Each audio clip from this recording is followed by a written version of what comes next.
They didn't know what you came with because you hide it so well. It wasn't seen as overwhelming. It was just intertwined with their own complexities of integrating their presence with yours. And because of this, everything was allowed to happen. Naturally so. Between the two of you, if you remember, not the person, but the energy about it. The energy that keeps tugging you in. The energy that keeps making you feel still. If you remember it, you will also realize that their longing for your presence at that time is simply that integration that happened at the beginning between the two of you. And this is why when you come to that realization, you feel the weight of the choice now. Because you can no longer point fingers and say they compelled you to do something. You can no longer hide behind narratives anymore and blame it on occasions and say it was a great night, I didn't realize. No, you're in the situation, Leparalak. Truly speaking, you're in the situation. And they didn't know the weight of what you came with, Lepar. It overwhelmed them, I repeat. Later on, they started realizing that, hey man, I seem to elevate a little bit more when I'm around you, but their personality is not ready for these opportunities. This is why the frustration ends up pushing you away. You start thinking they're becoming egoic. No. They're just frustrated because they're overwhelmed by this positive energy that you brought in their life. They're used to things being a little bit hasty in a way, always being forceful, always being in the chase, in the race. And you come with your sovereignty, with your calmness, with your ease. And now they realize that it's because of you. And then they realize if they have to keep you, they'll have to keep up with these opportunities that are coming to them. Whoever is the masculine in the relationship receives a lot of grace from the feminine when they intertwine. They start experiencing it, but they might not tell you. They might keep a brave face, just so that they don't lose control, Lepara, because since they met you, they've been winning. But the wins are now giving everybody a prying eye in their life all of a sudden. And then they don't realize it. Something happens, you guys separate. And finally things default to where they left it off on their end. And they realize also that,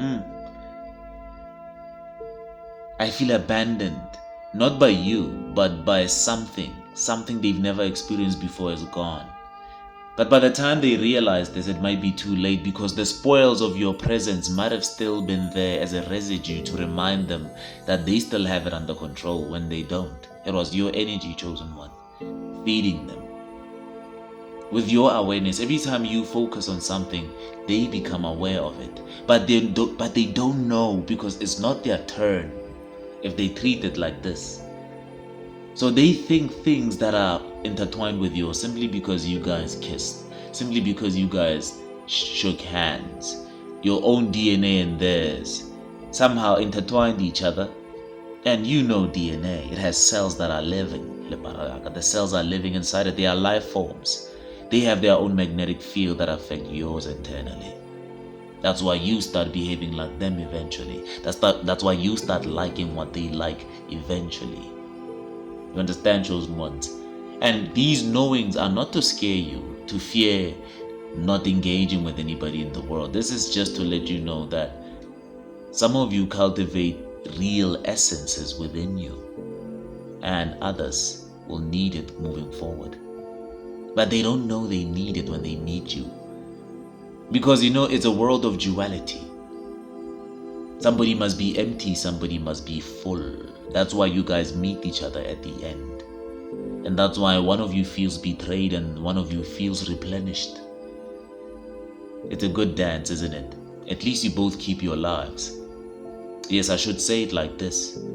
But when you really look at how the effects of these knowings affect the dualities that you're observing, do they stop? No, they don't. As soon as you become unaware of those observations that we are talking about, as soon as you scroll after this, that observation that's affecting your life will keep on doing what it's always done, affect your life.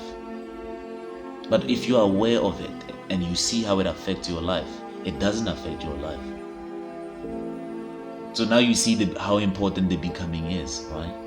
How remembering, which is the art form of discipline, how it parlays itself in your life, how at least 4 hours must be dedicated to your needs, to something that you are, not love or something that you're passionate about, no, something that you are. It must get to that, and I hope that once you reach this point, if not now, you will learn the art form of commitment and continue forward. And by doing so, everything will fall in line and place.